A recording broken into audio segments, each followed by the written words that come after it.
Сәлем достар, сіздер мен EasyKZ. Бұл қысқа видеода сіздерге бүгін Freedom Finance қолтаңбасында қалай акцияны сатуға болатынын көрсететін боламын.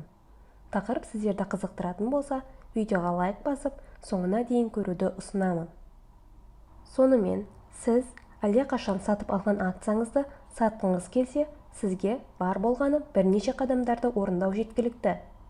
Ол үшін ең бірінші Freedom Finance брокерінің қолтаңбасына кіреміз.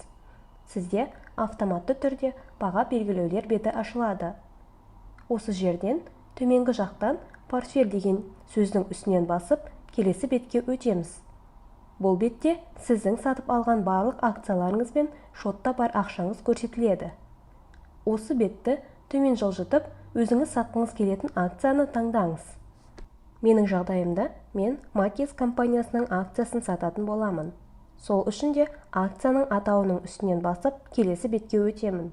Осы ашылған бетте акцияның қазір қаншаға саудаланатындығы, қанша данасы бар екендігі, осы уақытқа дейін қанша долларға өскендігі немесе төмендегендігі туралы және тағы да басқа ақпараттар көрсетіледі.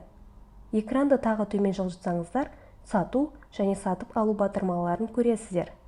Тағы да осы акцияны сатып алғыңыз келсе, сатып алу батырмасын басасыз.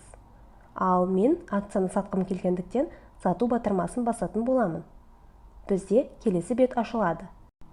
Мен акцияны сатуда лимиттік немесе шектеулі ұсыныс беремін деп шештім. Сол үшін де нарық бойынша деген жазудың үстінен басып, шектеулі тапсырыс дегенді таңдаймын.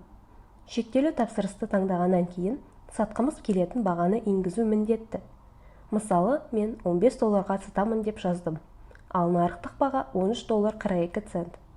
Осылай, бағаны жазғаннан кейін сатуға бұйрық шығару деген төменгі жақтағы көк батырманы басамыз.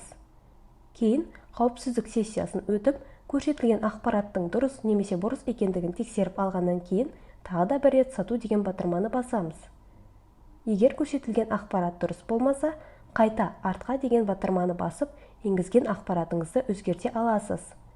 Менің жағдайымда көрсетілген ақпарат дұрыс. Сол үшін де сату батырмасын басамын. Осымен сіздің сатуға деген тапсырысыңыз жіберілді.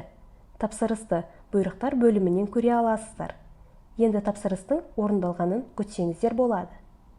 Сіздер осы видеодан Freedom Finance брокері арқылы акцияны сатуды үйрендіңіздер деп үміттенемін. Сұрақтарыңыз, пікірлеріңіз болса, төменге жаза кетулеріңізді сұраймын. Барынша жауап беруге тырысатын боламын.